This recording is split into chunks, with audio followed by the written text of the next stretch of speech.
أهلا بالغاليين بكل محبي قناتي وكل متابعيني الأعزاء من قناتكم مصايف وشواطئ اسكندرية. النهاردة عاملة لكم فلوج حلو جدا جدا من حديقة الحيوانات، واحنا عملناه قبل كده في الصيف. دلوقتي هنعمل أحلى فلوج علشان نشوف الأجواء الشتوية في حديقة الحيوانات، ونشوف برضو الحيوانات الجديدة اللي جت لحديقة الحيوانات وما صورناهاش قبل كده في الفيديو اللي فات. يلا بينا مع بعض دلوقتي ندخل ونشوف كل التفاصيل عن الأجواء الشتوية في حديقة الحيوانات. يا ترى في ناس بتروح ولا لأ؟ ونشوف كمان العنوان مع بعض بالتفاصيل. يلا بينا نبدأ جولتنا.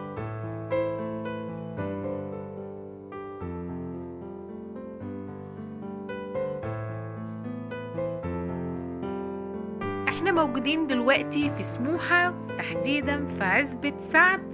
اللي جاي من طريق المحمودية بيركب النزهة، بيكون ده طريقه، او من العوايد بيركب عزبة سعد وبينزل حديقة الحيوانات، او اللي جاي من المنشية وكورنيش اسكندرية والبحر كله بيركب النزهة او عزبة سعد في سموحة وبينزل قدام النزهة. سعر التذكرة بتكون 5 جنيه للفرد و20 جنيه لغير المصريين، والطفل اللي أقل من 5 سنوات بيدخل مجانا.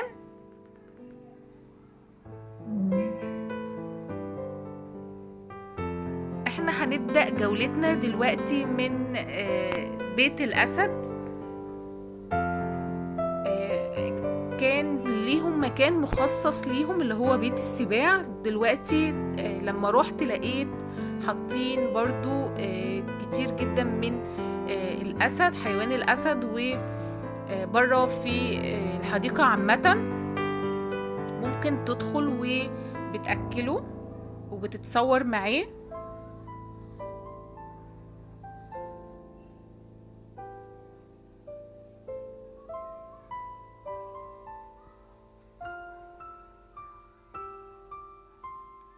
أنا كنت هناك تحديدا من الساعة 2:30 أو 3، وكانت الأجواء زحمة جدا جدا.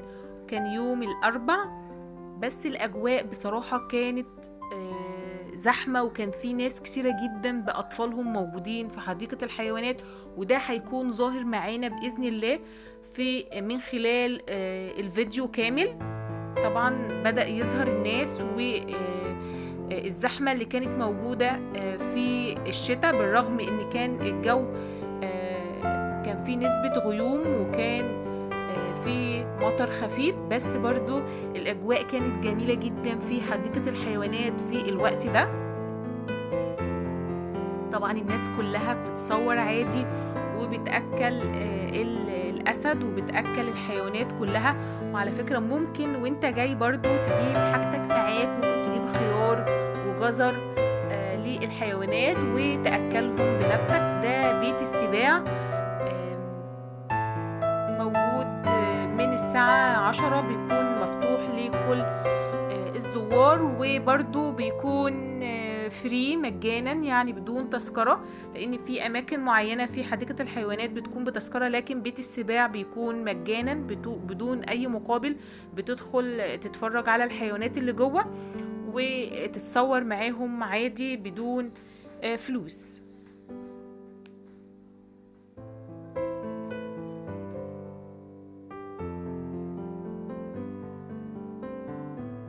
طبعا الدنيا كانت زحمة جدا.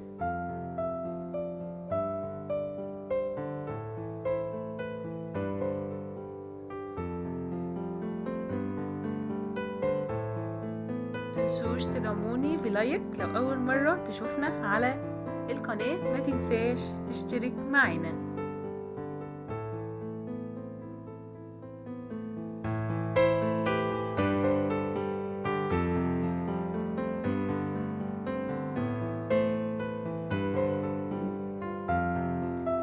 كمية كبيرة جدا من الأسود كانت موجودة في حديقة الحيوانات في الشتاء، تقريبا اكتر من الصيف كمان. انا لما روحت الصيف ما كانش موجود كمية الحيوانات دي كلها. طبعا منطقة فرس النهر اللي هو تقريبا اسمه سيد قشطة. هو تقريبا ما كانش موجود قبل كده، وانا لما رحت لقيته موجود المرة ديت، فقلت لازم اصور لكم السيد قشطة، لان هو طبعا كل الاطفال بتحبه وحتى الكبار برضو بيحبوه، فقلت لازم اصوره لكم. كان شكله جميل جدا، اول مرة اشوفه في حديقة الحيوانات. مش عارفة هو كان موجود قبل كده ولا لأ، بس انا اول مرة اشوفه في حديقة حيوانات اسكندرية.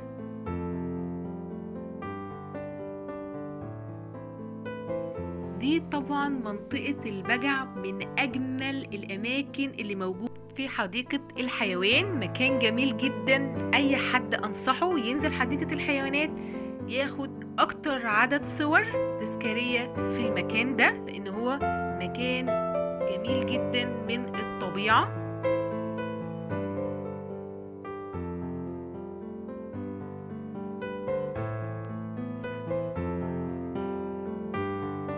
طبعا الأطفال كلها كانت مستمتعة بالجو ده، بالرغم كان في نسبة غيوم، والتصوير بصراحة كان يعني ظالم المنطقة ديت، لأن كان الجو كان فيه شتاء، لكن هي منطقة طبيعية جميلة جدا هتستمتعوا بيها. وده برضو ظاهر قدامنا في الفيديو ان هي فعلا منطقة تستحق ان احنا نتكلم عنها.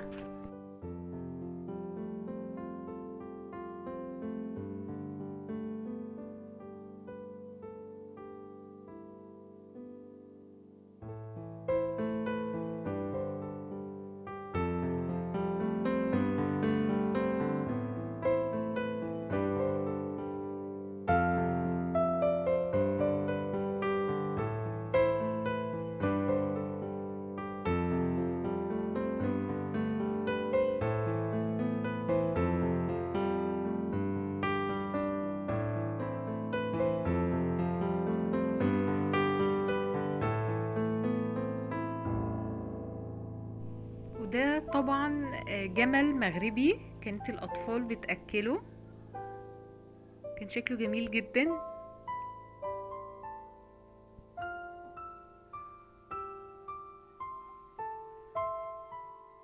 ندخل بقى مع بعض على منطقة النعام، وكان موجود اكتر من نعامة موجودة في حديقة الحيوانات، كانت موجودة جدا كتير جدا، مش دول بس، لا كان في كمان اقسام كتيرة جدا من النعام كان موجود في حديقة الحيوانات، وكان الناس كلها بتأكله.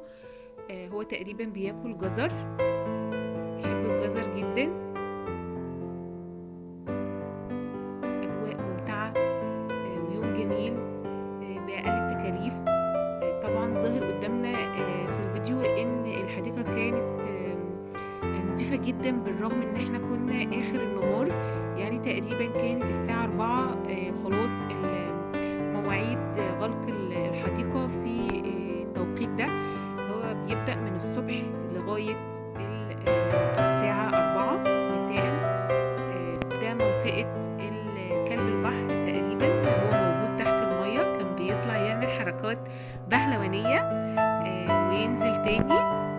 طبعا ممكن تستناه فترة طويلة عشان يطلع يعمل حركات بهلوانية، بس بتكون حلوة جدا في التصوير، وممكن برضو بتدخل بفلوس وبيطلع لك كلب البحر بره وتتصور معاه، او بيتصور مع الطفل عادي.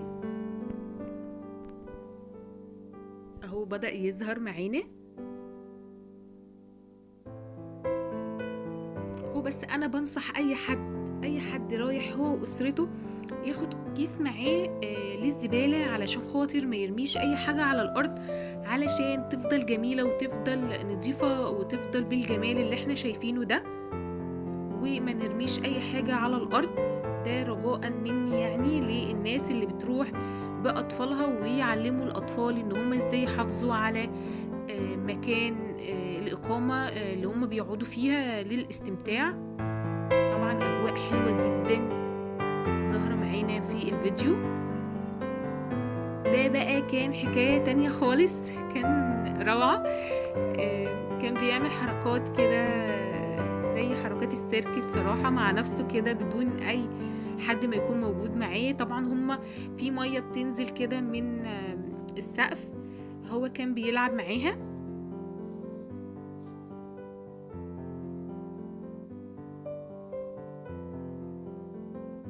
الدب طبعا كان في ناس كتيرة جدا موجودة حواليه، بس أنا مرضتش أصور الناس. طبعا أشجار قديمة جدا، وأشجار شكلها جميل، وأشجار نادرة هتلاقيها موجودة في حديقة الحيوانات. ودي منطقة الضباع، ده الضبع معانا اللي كان موجود في سيمبا الأطفال. طبعا الحديقة كبيرة جدا وواسعة جدا جدا، وفيها أماكن للفطار وللغدا. تاخد أكل معاك أنت وولادك، الأكل عادي بيدخل والمشروبات عادي بتدخل. بتقعد في أماكن للتنزه، في أماكن جميلة جدا تحت أشجار. طبعا حضراتكم شايفين كل الشباب بيلعبوا كورة، والأطفال برضو، والأسر كانت كتيرة جدا وكان زحمة.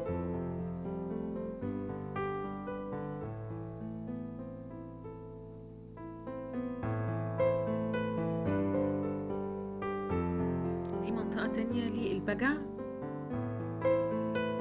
وفي برضو في ناس بتبقى قاعدة برضو ترسم حنة للأطفال، وترسم وشوش أطفال بالألوان. رحنا بقى على منطقة القرود والنسانيس، الأطفال عادي بتأكلهم.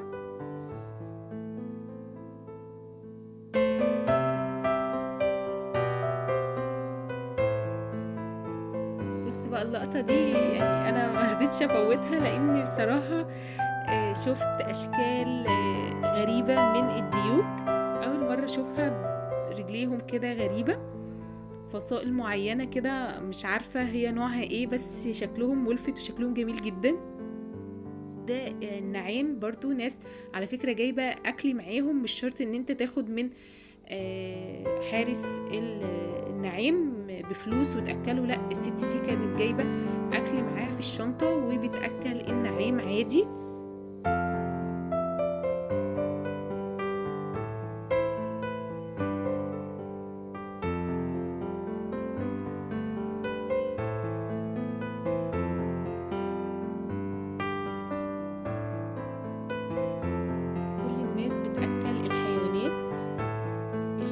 جدا للأطفال.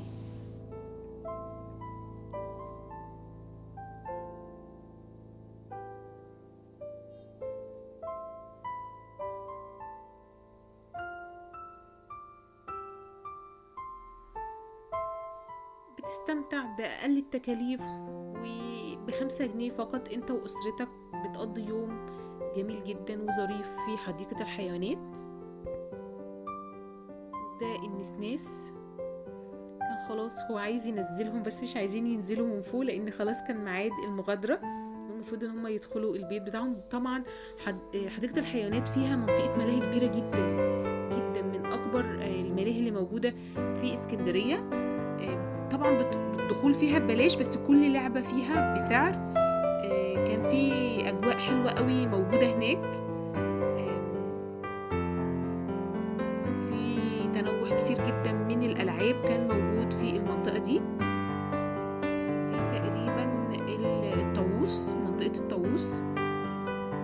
الطاووس طبعا بيفتح الباب عادي الحارس وبتديله فلوس، بتدخل عادي تتعامل مع الطاووس، والأطفال بيلعبوا معاهم وبيتصوروا معاهم، شكلهم جميل جدا وبيأكلوهم.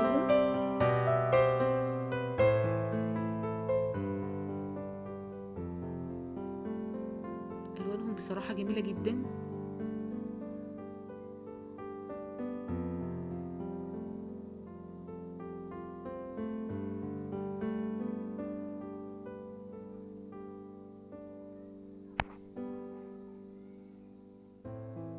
زي ما قلت لحضراتكم، دي منطقة منطقة الملاهي، جنبيها على طول منطقة جبلاية القرود.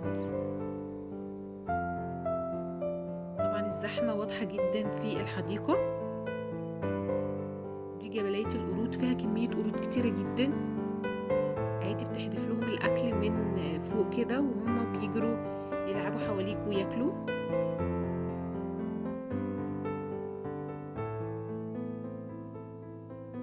هتستمتعوا بجد، هتستمتعوا بجد بجد بجد. دي منطقة تستحق ان انت تقضي فيها يوم، ومنطقة آمنة جدا لأطفالك ولأسرتك.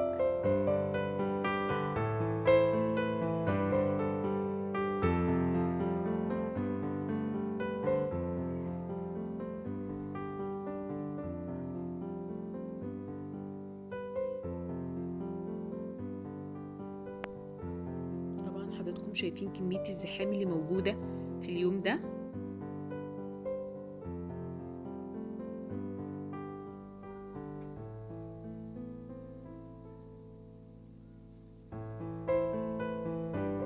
دي كلها ناس بتكون موجودة لرسم الحنة، في كذا حد موجود في حديقة الحيوانات. دي بقى منطقة النسناس.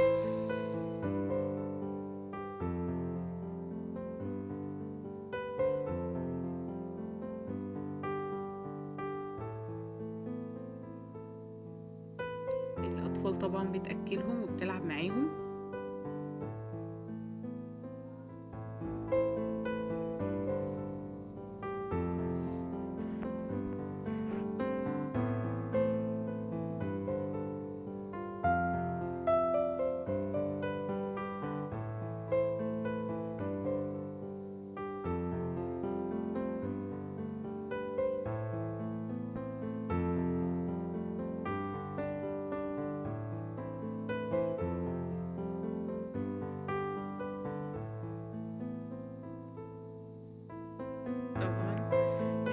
بيتصور معاهم عادي وبيأكلوهم كمان. تقريبا كده كانت الأطفال بتأكلهم شيبسي وبياكلوا عادي. على فكرة أول مرة أشوفهم بياكلوا شيبسي، أو الطفلين اللي كانوا واقفين دول كانوا معاهم شيبسي وكانوا بيأكلوهم، وكانوا بياخدوا عادي الشيبسي وبياكلوه. انتظروني في جولات كتيرة جدا عن اسكندرية الجميلة الفترة القادمة. ما تنسوش تدعموني بالاشتراك واللايك. اشوف وشكم على خير.